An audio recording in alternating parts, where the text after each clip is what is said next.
یہ بھی ایک واقعہ بیان کیا جاتا ہے، لیکن قرآن مجید تو اس کو بالکل دوسرے طریقے سے بیان کرتا ہے. وہ یہ کہتا ہے کہ دونوں نے قربانی پیش کی، دونوں کی قربانی اللہ کے حضور میں جب پیش ہوئی تو اللہ نے ایک کی قربانی کو قبول کر لیا، کیونکہ اس زمانے میں اللہ کا طریقہ یہ تھا کہ قربانی کی قبولیت یا عبادت کی قبولیت بتا دی جاتی تھی.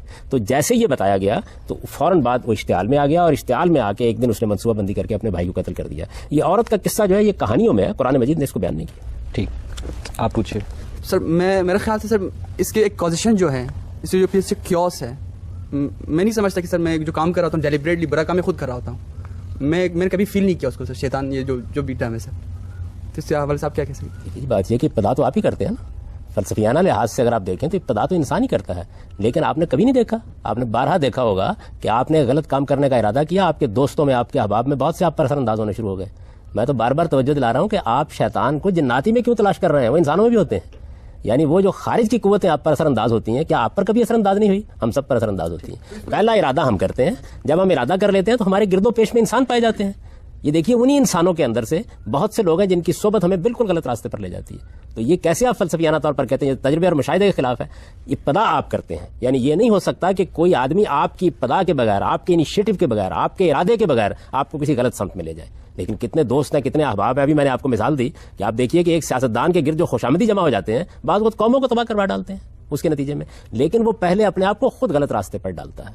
مذہب کو چھوڑ دیجیے آپ، یہ تو عام مشاہدے اور تجربے کی بات ہے کہ انسان بڑا کمزور واقع ہوا ہے. جب وہ اپنے ارادے کو کمزور کر لیتا ہے تو بعض اوقات اس کے دوست اس پر اثر انداز ہوتے ہیں، احباب اثر. اس وقت دیکھیے آپ اپنی نئی نسلوں کا مطالعہ کر کے دیکھیں، ان کے اوپر کیا صرف ان کا باطن اثر انداز ہوتا ہے؟ ان پر ٹیلی ویژن اثر انداز ہو رہا ہے، ان پر ریڈیو اثر انداز ہو رہا ہے، ان پر مواصلات کے ذرائع اثر انداز ہو رہے ہیں، ان کے اوپر بیرونی تہذیب اثر انداز ہو رہی ہے. ہر چیز، میں کسی اچھے اور برے کی پہلو کی بات نہیں کر رہا، اثر انداز ہو رہے ہیں. کہ آپ کا خیال یہ ہے کہ جو میڈیا آپ کے بیڈ روم میں پہنچ گیا ہے وہ اثر انداز نہیں ہو رہا؟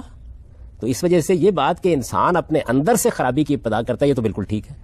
اس کے بعد کچھ قدم چلتا بھی خود ہے، یہ بھی بالکل ٹھیک ہے، لیکن پھر باہر کی محرکات اور چیزیں بھی فوری طور پر اثر انداز ہونا شروع ہوتی ہیں. جو کاز ہم خود پیدا کریں ہیں سر، اس کے ایفیکٹس ہمارے کازز کی وجہ سے. جی ظاہر بات، میں نے بار بار کس طرح وہ نتھی کر سکتے ہیں سر؟ یہ بات ہے، آپ کیوں نتھی کریں؟ آپ نے آپ ہی کو مجرم ٹھہرانا چاہیے. یہ تو ہم مطالعہ کر رہے ہیں اس بات کا کہ جس وقت میں نے اپنے آپ کو غلط کر لیا، غلط راستے پر ڈال لیا، اس کے بعد وہ کیا چیزیں جو باہر سے اثر انداز ہوں گی. پھر یہ باہر سے جو چیزیں اثر انداز ہوتی ہیں یہ بھی زیادہ سے زیادہ کیا کرتی ہیں؟ یہ آپ کا ہاتھ پکڑ کر آپ کو غلط راستے پر نہیں لے جاتی، یہ زیادہ سے زیادہ آپ کے دل میں وسوسہ ڈالتی ہیں.